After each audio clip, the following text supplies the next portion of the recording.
checked out Hunt, Horrors of the Gilded Age, a new third-person shooter. Trailer.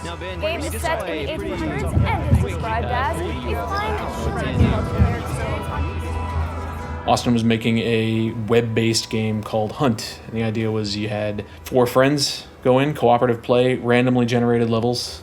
It was pretty bare bones back then, but they had a playable level, and that's what we showed. 4-player versus environment, third person, so it was a very different game. It was more like Left 4 Dead, an action brawler, you just blaze your way through zombie hordes. You're shooting everything in your way, and you're very much on a track, moving forward, trying to get to the next pace. They worked their asses off on that, and they've produced some really, really fantastic stuff.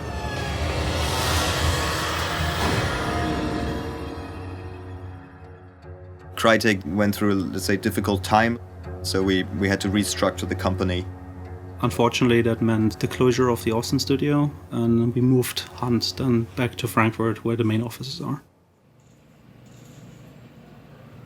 It took us, I think, 3 to 4 months to look at the game, look at the potential of the game, getting into the designs, getting into the implementation, seeing to what level we could take it. There was a game there. It was just a very different game to what the core competency in Frankfurt has been. 4 days ago, NASA picked up a high-frequency signal emanating from the center of the mountain. Frankfurt Studio has always been making the Crysis games. It's been making the Far Cry game before. This is where the first-person shooter skill set lies. Locate and evacuate. We've done really realistic games in the past, visually. Sandboxy games where you can freely pick your path and walk through the environment and be creative in it. And we try to go more in this direction. Keep the same name, same sort of setting and era, but the game would essentially be rebooted from the beginning. That is a hard decision to make, and that was not one we did very lightly. You have to match the project with the team. And if the team brings a certain amount of skill set, but the project requires a different skill set, either you need to now adapt to that, which means you need to hire specialists that fill the gap, or retrain people, or you change the project. And we opted for changing the project.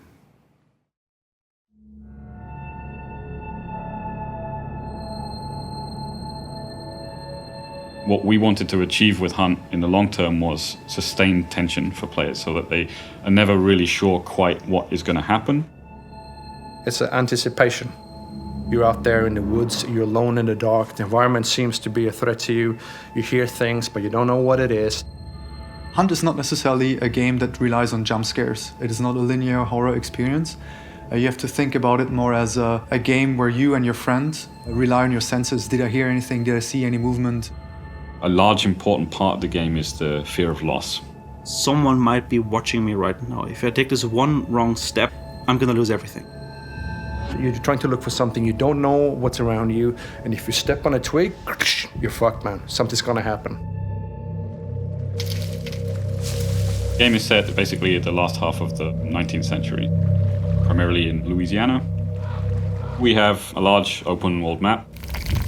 Players can pick a number of targets that they want to try to track down. You can decide on the fly how you want to play the mission. Do you go in for a particular target? Do you want to kill all targets? Are you there only to hunt the players? For example, it's a valid strategy to let one team do the work, and you can stalk them along and wait until they get the reward from the mission, try to take it off them. In our game, you can play it in any way you want to, but normally reckless players are dead players.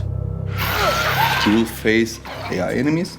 At the same time, you will face all the players. Your decision, your actions in the game will be either beneficial for you, if you are quiet, if you're carefully about your steps, or can create a lot of danger to you.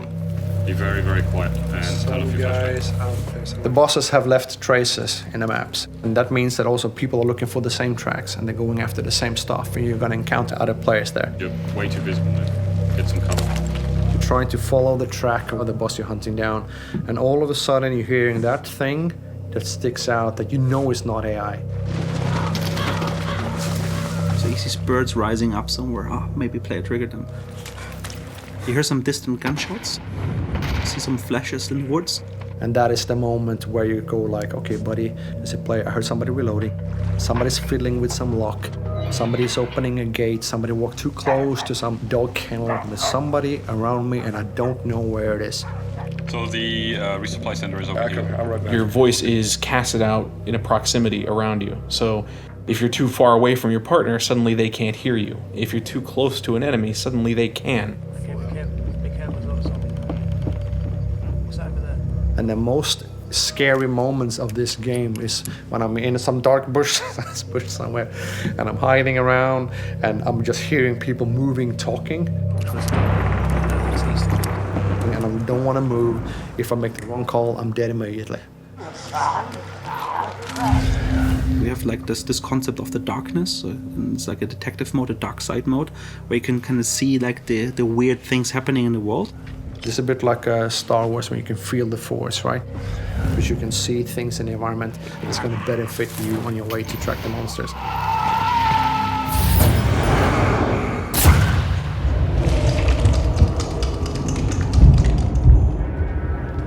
So you're actually at the boss. It's the boss fight. Alright, man. The spider's gonna be in here.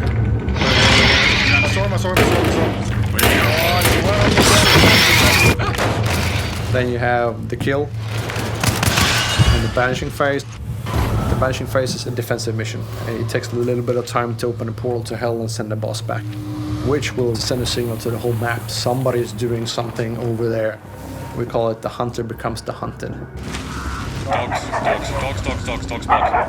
There's a guy coming in the southwest And the boss will leave a token, which you will take up. Now you need to get the fuck out of dodge.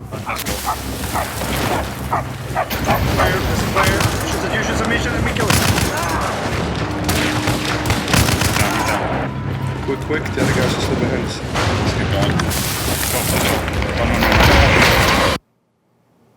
I take off my headphones after a play session, and I'm just, you know, I'm looking around and I'm catching my breath.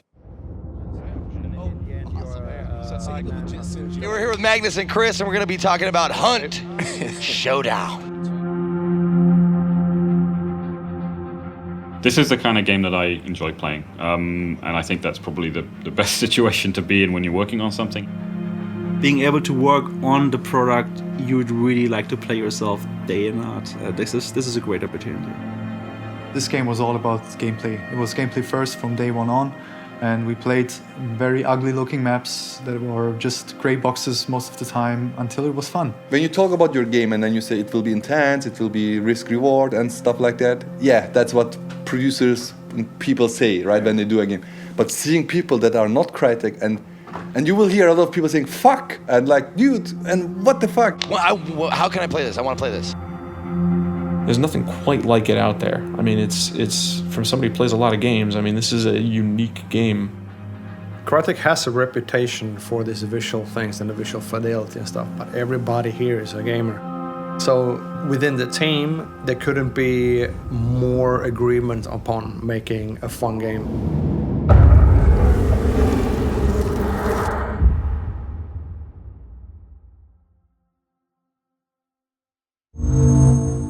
Achieved with CryEngine.